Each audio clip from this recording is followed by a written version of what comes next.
네, 정보관리부터 먼저 볼게요. 정보관리는 제가 진행을 하고 컴시행은 공세기사님 진행을 해주실 거고요. 저희가 이번에는 이제 너무 이제 저희가 길게, 그러니까 지난번 같은 경우는 이 8명의 기술사님들이 각 교시별로 붙어갖고 분석자를 당일날 만들고 했는데 이게 너무 시간이 길어지는 거예요. 어차피 기출풀이도 영상을 또 찍을 건데 그래서 좀 짧게 짧게 체크할 만한 것들만 저희가 좀 따로 준비를 했고 본 영상은 설 지난 다음에 공개된다고 보시면 됩니다. 1교시를 처음에 봤는데 저는 1교시 보 이런 생각을 했어요.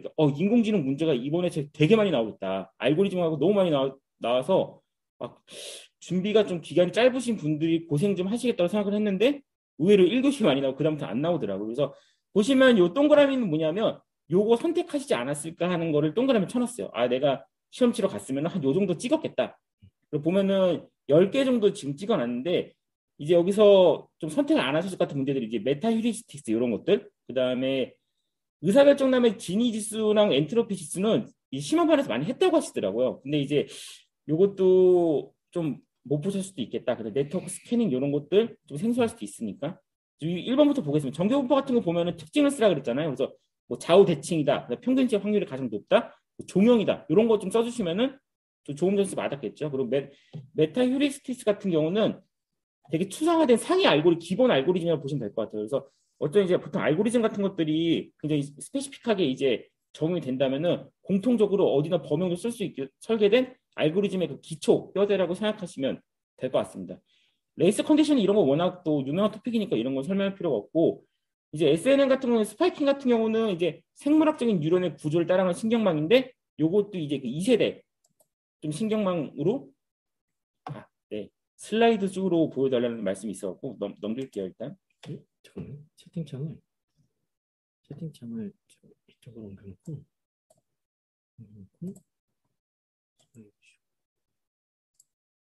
하고 지금 혹시 슬라이드 쇼가 보이시나요? 슬라이드 쇼로? 네. 네, 그런 신경망 내용이기 때문에 이것도 심화반 분들 많이 준비하셨다고 하더라고요 또. 그래서 요거 그 공간반도 그렇고 많이 준비를 하신 것 같아갖고 되게 다행이다 좀 싶은 생각이 좀 들었고요. 물론 이제 기본반에서 안 한 내용이지만. 근데 5번 같은 경우가 이제 빅데이터 분석 도구를 선택하는 원칙이 나왔는데 뭐 몇몇 자료를 보면 뭐 분석, 통합 관리, 그다음에 뭐 가져오기, 내보내기 등을 뭐 고려해서 뭐 선택을 해야 된다 나오는데 사실 이런 거 정답은 없다고 봅니다. 그래서 뭐 비용이나 성능이나 보안 관리의 용이성 측면에서 나름대로 설득력 있게 작성을 하셔도 이건 충분히 좋은 점수 나올 것 같고요. 소프트웨어 품질 인증은 요거는 좀 다각도로 보시면 좋을 것 같아요. 그러니까 제품에 대한 품질 인증, 그다음에 프로세스 성숙도에 대한 품질 인증 나눠서 뭐 CMMI, 스파이스, SP, GS 인증, 이게 그룹핑해서 다 아니면 이제 뭐 ISO 9000 같은 국제 인증 같은 것들 쭉 도출하시면 되게 좋은 점수 나올 것 같고요. 7번 같은 경우는 제가 이제 바로 지난주에 DB 수업을 할 때 기본반 분들한테 그랬거든요. 캡이론도 안 나왔고 요것도 안 나왔는데 일단 캡 먼저 나오지 않겠냐. 이게 보안 방법이니까. 근데 이게 두 개 같이 나왔네요. 그래서 되게 좀 혹시 기본반 분들이 들어오셨으면은 네, 좀 죄송하다는 말씀을 드리고 싶고요. 일단 이제 파티셔닝 상황에서 이제 그 A랑 C랑 상충 관계, 그다음에 정상 상황에서의 그 지형과 그 동시성의 상충 관계를 표현한 이론인데 요거 심화반 대부분 다 준비한 토픽이니까 잘 쓰셨을 것 같고 그다음에 이제 의사결정남의 진위 개수 이제 그 불순도, 혼잡도 이런 거를 좀 평가하는 것들인데 요것들도 잘 썼을 것 같습니다. 그다음에 인베드 소프트웨어 테스트라는 좀 올드한 토픽 나왔죠. 이런 것들 일단은 선택하기는 좀 테스트라는 도메인이 토픽이 선택하기 좀 만만하니까 그다음에 스래싱 안 쓰신 분들이 없었겠죠. PFM, WSM 이런 거 쓰시면은 당연히 좋은 점수 그림 위주로 작성하면 좋았을 것 같고 빅엔드 리트렌디언 같은 경우는 뭐 큰 숫자를 앞에 배치할 거 뒤에 배치할 거였는데 사실 이게 문제로 나와야 되나 싶은 문제긴 해요. 근데 어쨌든 이것도 대부분 다 해밍 코드 준비하시면서 준비한 내용이니까 잘 썼을 것 같고 네트워크 스캐닝 같은 경우는 뭐 포트 스캐닝이나 호스트 정보 수집하는 것들 이제 해커들이 공격을 위해서 1차적으로 정보를 수집하는 이런 내용이라고 보시면 되고요. 파일 슬랙 같은 거 봤을 때 아이고 혹시 포렌식 같은 게 나올려나 했는데 역시나 이제 그 숨겨진 공간의 악성 코드나 정보 입력하는 용도로 이제 파일 슬랙이 출제가 됐네요. 그래서 전체 비율로 봤을 땐 두루두루 다 조금씩 출제된 그런 교시가 1교시였고 공부 기간이 아까 말씀하셨듯이 1년이 넘으신 분들은 웬만큼 대응이 되는 그런 회차였던 것 같습니다. 2교시 같은 경우는 좀 2교시는 노멀했어요. 풀만 했다. 그 다음에 대부분 손댈 수 있는 문제들이 많이 나왔고 1번 같은 경우는 이제 그 비용 산정 방법이 나왔죠. 그래서 하향식이냐 상향식이냐 전문가는 델파이의 차이점은 아시죠? 이게 그 델파이 같은 경우는 어떤 의사결정을 좀 이렇게 외부 영향에 의해서 제약을 안 받기 위해서 좀 그런 거에 대한 보안 장치가 좀 있는 게 델파이 기법이고 LOC 같은 거 이제 코드 쫙 길게 되면 이제 코드 라인대로 돈 주는 거. 코코모, FP 이런 것들 상향식 나눠서 작성하시면 이것도 좋은 점수가 나왔을 것 같고요. ESG 문제도 사실 모의고사 때 몇 번 출제됐었어요. 그래서 여기서는 이 ESG에서 IT가 어떤 역할을 할 거냐 이런 걸 이제 물어보는 문제였는데 보시면 ESG에서 환경은 뭐 기후변화, 탄소 배출, 수질오염, 미세먼지 이런 것들, 사회는 데이터 보호, 프라이버시, 뭐 다양성, 인권 이런 것들이 이제 주된 이제 그 이슈들인데 이런 것들을 IT 기술 어떻게 해결할 거냐. 그래서 이런 것들도 보면은 이 그룹핑만 잡아주시고 여기 있는 기술들, 빅데이터 될 수도 있고 ICBM 같은 것들 충분히 여기다 넣을 수 있는 것들이잖아요. 그렇게 작성을 하시면은 충분히 이것도 설득력 있는 답안이 나왔을 것 같습니다. 그 다음에 3번 같은 디지털세도 이제 11월 모의고사 때 요거는 이제 영규성 기술사님이 내셨던 것 같아요. 그래서 그때 보면서 이거 괜찮다 그래갖고 이제 그 총평 때도 한번 했었는데 이제 글로벌 대기업들이 국내에서 돈은 벌어가는데 세금은 제대로 안 내고 이런 페이스북, 넷플릭스 같은 것들 때문에 이제 이슈가 된 거고 원래 지금은 이제 글로벌 기업들이 자기 나라한테 본사가 위치한 나라에 세금을 납부하고 또 이제 서버가 위치한 나라에만 세금을 납부를 했는데 이 디지털세가 세팅이 되고 나면은 이제 매출 규모에 따라서 서버 한 대도 없어도 이제 그 납부를 해야 되는 이제 돈을 벌면은 그 나라에 수입 그 세금을 제출해야 되는 납부를 해야 되는 이런 제도고 요 시사점 같은 거 제시해 주시면 좋을 것 같아요. 그래서 국내 기업이 이게 무조건 구글, 페이스북, 넷플릭스 돈 받는다고 좋은 게 아니라 이제 우리나라 기업들도 삼성이나 뭐 현차 이런 데들이 글로벌로 돈을 되게 많이 갖고 오잖아요. 거기 그런 기업들이 가서 또 이런 디지털세 제약 대상이 될 수가 있는 거예요. 그래서 그런 거에 대한 영향도 같이 분석을 하시면 좋을 것 같습니다. 4번. 아무도 안 푸셨을 것 같아요. 이게 한 2, 3번 정도만 나왔으면은 뭐 어떻게 한번 손을 대보는데 3개나 UML을 물어봤기 때문에 대부분 손은 안 대셨을 것 같고요. 5번 같은 경우는 퍼블릭, 프라이빗, 하이브리드 체인이 나왔는데 이런 것들은 이제 워낙 쉬운 내용이니까 요거는 그런 걸 고민해봤어요. 목차 구성을 어떻게 하시는지 좀 궁금한 게 이달락에 이제 그 3개의 체인에 대한 개념도랑 상세 특징 같은 걸 쭉 설명을 하시고 3단락에 4단표로 비교를 가는 그런 방법도 있을 것 같고요. 그 다음에 3의 가에다가 2개 비교, 퍼블릭, 프라이빗 비교하고 3의 나에다가 뭐 프라이빗, 하이브리드 비교하는 이런 식으로 할 수도 있는데 대부분의 수험생들이 아시겠지만 4단표는 웬만한 분들 아니고선 가독성이 안 나와요. 적었을 때 굉장히 가독성이 쭉 떨어지기 때문에 2단락에 충분히 내용을 설명하고 3단락에 이제 비교하는 이런 전략으로 가시는 게 좋을 것 같고 4단락에는 이렇게 비교를 하다 보니까 이런 체인을 선택하는 효율적이다. 여기 이제 그 선택 구축하는 내용을 작성하시면 좋았을 것 같아요. 그 다음에 6번 같은 경우도 이제 빅데이터 인프라 구조 설계인데 이런 것들은 이제 하드웨어 기반으로 많이 생각을 하셨을 것 같아요. 그래서 인프라는 어떻게 설계를 할지, 수용 용량, 처리 속도, 그다음 분석할 때 로드 이런 걸 고려해 설계를 해야 되고 구조 같은 경우는 데이터는 정형, 비정형, 반정형, 뭐 스트림 데이터냐, 배치 데이터냐 이거에 따라서 흔히 이제 데이터 구조를 설계를 할 수가 있겠죠. 그다음에 입출력 같은 경우는 ETL이나 정제, 이상치, 결정치, 그다음에 가공, 추출, 시각화 이런 거에 따라서 어떻게 인아웃을 갈지 이런 걸 설계하는 문제인데 빅데이터 플랫폼 관련 프로젝트 하셨던 분들은 되게 유리하셨을 것 같아요. 그 플랫폼 아키텍처를 조금만 추상화시키면은 굉장히 좋은 답안지가 나왔을 것 같습니다. 네, 3교시입니다. 3교시. 3교시 같은 경우는 소프트웨어 공학 두 문제, DB 한 문제, DS 한 문제, 알고리즘 한 문제인데 이게 참 보시면 이 공공기관 데이터베이스 표준화 지침이라고 올해 초에 또 개정된 게 나왔는데 이거 지침 읽어보시면 굉장히 허무한 내용이에요. 그래서 일단 안 넣습니다. 가이드인데 너무 허무한 내용이라서 쓰신 분은 별로 없었을 것 같아요. 3교시 같은 경우는 가이드가 굉장히 많이 나왔죠. 데이터베이스 표준화 지침 가이드, UI, UX 설계 기준 가이드, 그 다음에 안전진단 가이드, 거의 법 가이드 이런 게 나온 좀 안 좋은 문제였는데 일단 그래도 조건은 비슷하니까 전자연구 웹사이트 UI, UX 기준 보시면 정말 이걸 준비하신 분이 있을 수도 있는데 사용자에게 필요한 정보와 기능을 제공한다. 소요 시간 단계를 최소화한다. 직관적인 일관성있게 만든다는 너무 당연해서 외우기 좀 싫어하는 이런 내용들이 7개나 있더라고요. 그래서 이거 저도 예전에 총평 때 저 7가지에 대해서 말씀을 드렸는데 참 이 가이드를 봤을 때 되게 시험 문제를 내기 위해서 만들었나? 라고 생각이 들면서 내가 이분들한테 이걸 드렸을 때 이걸 다 기억을 할 수 있을까? 그런 우려가 되더라고요. 보통은 이런 걸 암기하실 때 너무 당연한 내용들은 암기가 잘 안 돼요. 이거 너무 당연한 내용이더라고요. 그래서 좀 선택이 어려웠을 것 같고요. 이제 이 소프트웨어 그 안전진단 가이드 쪽에 보시면은 네, 이것도 되게 사람을 좀 이렇게 당황시켰는데 안전성 진단 항목 중에 기능 동작 정확성 진단의 단계별 절차라고 해서 대단한 게 있을 줄 알았는데 준비 계획 수행 결과래요. 그리고 요 안에 있는 내용들이 주요 활동 내용입니다.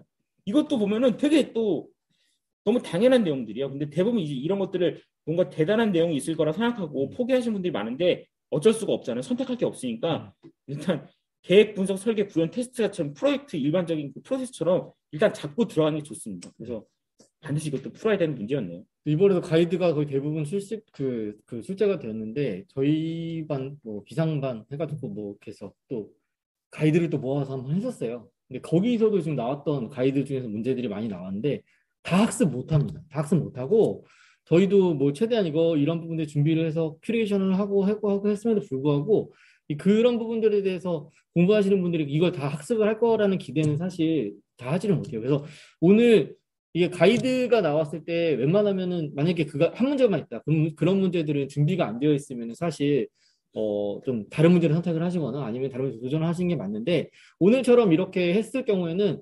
상대평가거든요. 상대평가이기 때문에 본인이 어떤 기준을 세우고 거기에 대해서 기술을 논리적으로 이제 기술을 해 나갔을 때 점수가 그렇게 생각하시는 것처럼 낮게 나오시지 않을 거기 때문에 2교시 때는 괜찮아. 그랬다가 3교시 때 절망하실 필요는 없다라고 말씀을 드리고 싶었습니다. 오히려 점수는 2교시보다 3교시가 보정이 될 가능성이 높아요. 네. 이렇게 나오면은 대부분 이제 이런 팩트 가이드 문제들을 잘 완벽하게 외우시는 분들이 없잖아요. 거의 안 계시죠. 예, 그래서 이걸 좀, 난 지금 못 봤는데 생각을 하시겠지만, 의외로 점수는 여기서 나오고, 웬만큼 알고 썼다고 생각한 2교시의 점수가 좀 야박하게 나오는 보통 시험이 그렇습니다. 그래서 이제 시험 치고 고생하셨지만, 이제 채점은 여러분들이 하는 게 아니라 채점과 따로 있기 때문에 너무 이렇게 실망하실 필요는 없다는 말씀 드리고 싶어요.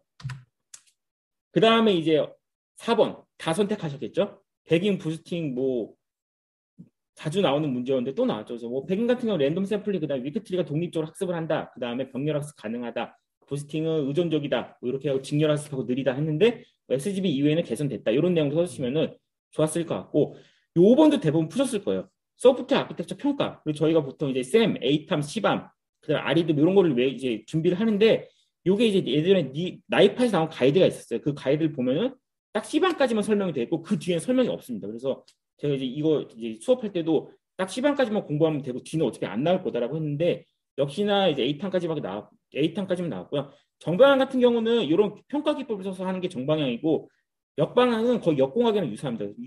구현된 소스 코드에서 리버스를 돌려갖고 전체 아키텍처를 이제 평가해 보겠다는 건데 사실 좀 약간 좀 내용적으로는 그렇긴 좀 하네요. 그래서 어쨌든 정방향, 역방향 이런 내용이고 저희가 아키텍처를 만들고 나서 실제 그 아키텍처대로 만들어지는 게 아니다 보니까 실제 그 소스 코드가 도출이 되었을 때 그 도출된 것과 그다음에 해서 처음에 만들었던 아키텍처 그걸 비교를 해가지고 그 부분에 대해서 역공학으로 평가를 하는 부분들이기 때문에 실제 기존의 뭐 아탐이라든지 시밤 죄송합니다. 이런 기법들에 대해서 충분히 잘 준비가 돼 있으셨던 분들은 정방향과 역방향을 구분해서 잘 설명을 하셨으면 좋은 점수 받을 수 있었을 것 같아요. 하지만 이것도 반드시 들어야 되는 문제죠. 위에 있던 1, 2, 3번의 가이드에 비하면은 그래도 약간 인간적인 문제. 맞습니다. 그래서 반드시 풀어야 되는 거고 이제 디지털 뉴딜의 데이터 댐이 일단 언급이 되면서 인공지능 학습용 데이터라는 저희가 모의고사 때 몇 번 출제했던 이것도 사실 가이드죠. 가이드라서 이런 것들 인공지능 학습용 데이터는 파일 단위다. 그 다음에 DB에 담긴 게 아니라 보통 파일 단위 관리를 한다. 그 다음에 프로세스별로 요구사항이 상이하다. 그 다음에 학습용 데이터는 8, 90%는 구축 단계 결정은 된다. 여기서 무슨 목적을 가지고 만들어지니까요. 그 다음에 모델의 성능이 좀 느리다. 그러면 데이터 품질이 별로네. 이런 식으로 평가를 한다. 이런 특성들이 있고 대부분 다 잘 준비했을 것 같고요. 라벨링과 어노테이션, 이게 메타데이터를 태깅을 한다. 이런 거 그룹을 보통 라벨을 표현한 이런 것들 내용 같이 준비하셨으면은 좋은 점수 나왔을 것 같습니다. 그래서 가이드는 너무 걱정하지 마세요. 가이드는 대부분 다 못 씁니다. 그래서 이거 3개 제대로 쓰신 분들은 이 3교시도 점수가 괜찮을 거예요. 너무 걱정하실 필요 없습니다. 마지막 4교시, 메타버스 나왔죠. 메타버스 같은 경우는 사회적 문제점 보안 위험 이런 것들 나왔는데 이제 메타페인이다, 신종 범죄다, 정보격차다, 윤리문제다 이런데 기술사 시험 좀 빠른 감이 있어요. AR, VR, XR 이런 것들이 아직 그렇게까지 페이를 양성할 정도로 활성화되지가 않았는데 너무 가는 것도 있고 여기서 보시면 이제 빅브라더 이게 메타버스 플랫폼을 제공하는 플랫폼 사업자들이 너무 많은 정보를 독점하고 프라이버시나 이런 이제 신상 정보도 너무 많이 갖고 있기 때문에 이런 거에 대한 우려가 뭐 된다 이런 것들 적당히 잘 써주면 좋았을 것 같고 그 전에 차까지 메타버스에 대해서 기본적인 부분들에 대해서는 다 물어봤었거든요. 뭐 활용 방안이라든지 어떻게 해서 뭐 이런 부분들에 대해서 개념이라든지 이런 부분들에 대해서 문제가 나왔었기 때문에 아마 심화반으로 준비를 하셨던 분들은 그래서 넥스트 메타버스는 뭐야? 라는 관점으로 준비를 많이 하셨을 거예요. 그래서 그런 부분들에 대해서 보안 위협이라든지 사회적 문제점 이렇게 해서 주변에 어떤 그 자주 나오는 트렌드에 대해서 주변의 기술들이 그 주변에 물어보는 이슈들이 많이 출제가 되었는데 지금도 만약에 이번 회차에서도 새로운 토픽들이 나왔으면 그 새로운 토픽에서 그 토픽을 그대로 물어보지는 않을 테니까 어떤 교차 출제가 되더라도 조금 그 주변에서 어떤 우리가 문제에 나올 만한 이슈라든지 이런 부분들은 아티클이나 이런 부분들 놓치지 마시고 잘 읽으셔서 공부에 참고하시면은 더 좋은 점수를 받을 수 있을 것 같습니다. 네, 그리고 이제 이번 같은 경우는 이제 사실 기본반도 이거 되게 열심히 하는 토픽이고 심화반도 당연히 준비한 토픽인데 이제 우선순위 역전 태스크 3개짜리 이 예전에 그 108의 컴식 문제랑 똑같은 문제인데 똑같이 그거랑 다른 거 이제 P연산, V연산을 사용해서 이제 세마포라는 거를 약간 이제 그 알려주는 그런 건데 요게 얘기 좀 헷갈렸을 수도 있을 것 같아요. 보통 이게 설명할 때 이제 화장실 열쇠가 필요한 사람과 열쇠 없이 화장실에서 볼일 보러 가는 사람을 제가 이렇게 비유를 하는데 요 내용 잘 기억하시는 분들은 잘 썼을 것 같고 정보관리고 이렇게 나왔기 때문에 이거 쓰신 분들 생각보다 점수가 잘 나올 것 같습니다. 정보관리도 제가 맨날 말씀드린 CAOS 네트워크 다 준비를 하셔야 돼요. 그래서 요거 네. 아마 그 기존에 뭐 뮤텍스라든지 이렇게 공부를 하시는 분들도 계시기 때문에 그 부분 때문에 조금 이게 맞나? 라고 생각하시는 분들이 계셨을 텐데 그게 맞습니다. 그냥 세마포를 생각을 하고 그 자원을 잠그고 자원을 해제하고 그 부분 때문에 우선순위 역전이 발생을 하는 거기 때문에 그 부분에 대해서 그 P가 언제 발생하고 V가 언제 발생하는지 그것만 명확하게 명시하시고 저런 경우에는 기존과 다른 부분은 PV 연산을 사용한다는 부분을 명시했기 때문에 본인이 도식화를 하실 때 P가 발생하는 부분들에 대해서 조금 포인팅이 될 수 있도록 강조점을 주시거나 아니면은 그 부분에서도 좀 폰트를 키우시거나 그렇게 표현을 하셔서 저 내용을 설명하시면 좋은 점수를 받을 수 있을 것 같아요. 네, 그리고 3번에 이제 미라이 본넷이 나왔는데 이게 약간 이제 그 IoT 문제가 한창 그 자주 나오던 2016년도, 17년도에 이제 그때 준비하던 문제였는데 요거 약간 그때 분이 오셨나 봐요. 그래서 그때 미라이 본넷, 그다음에 키사에서 나온 IoT 공통보안 7원칙, 서비스의 생애 주기별, 디바이스를 만들어서 폐기될 때까지 라이프 사이클을 관리하는 요 보안의 총 라이프 사이클 프로세스를 물어보는 문제였는데 이게 그 준비하신 분도 있긴 하겠지만 이게 너무 이제 몇 년 전 토픽이라서 이게 선택이 되셨을까 싶긴 하네요. 어쨌든 이제 본넷 그 IoT 기기를 대상으로 하는 본넷 공격이고요. 요거에 대해서 보통 이게 가이드가 있었기 때문에 그거를 참고하시면 될 것 같아요. 이거 두 번 나오기 좀 어려운 문제 같습니다.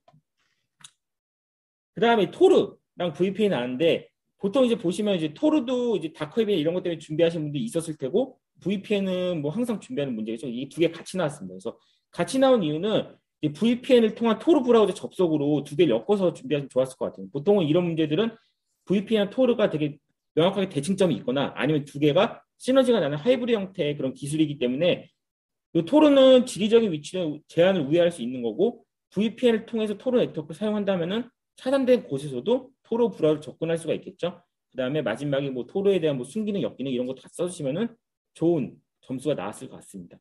그리고 RSA랑 DSA 이게 그 RSA 같은 경우는 이제 그 전통적인 이제 그 공개키 개인키 알고리즘 만든 이 리베스트 샤미라 아델만 이 MIT의 그 교수 요분들 아직 살아계시잖아요. 요분들 얘기랑 이제 서명 쪽 같이 묶어갖고 준비를 하신 분들이 많지는 않았을 것 같지만 요걸 쓰신 분들은 고득점이 나올 것 같아요. 요거 거의 손을 못 대셨기 때문에 요거 쓰신 분들 생각보다 고득점이 나왔을 것 같고요.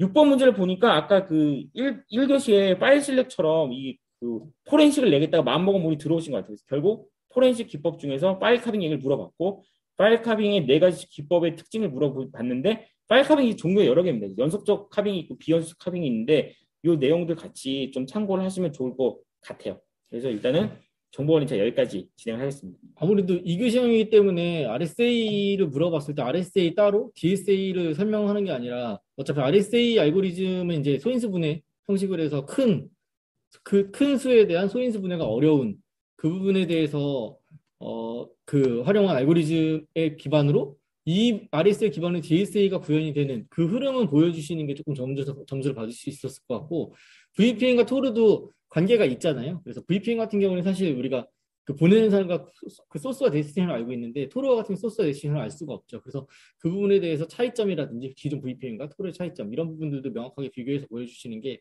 좋은 점수를 받을 수 있으셨을 것 같습니다. 그다음에 네, 컴식으로 넘어갈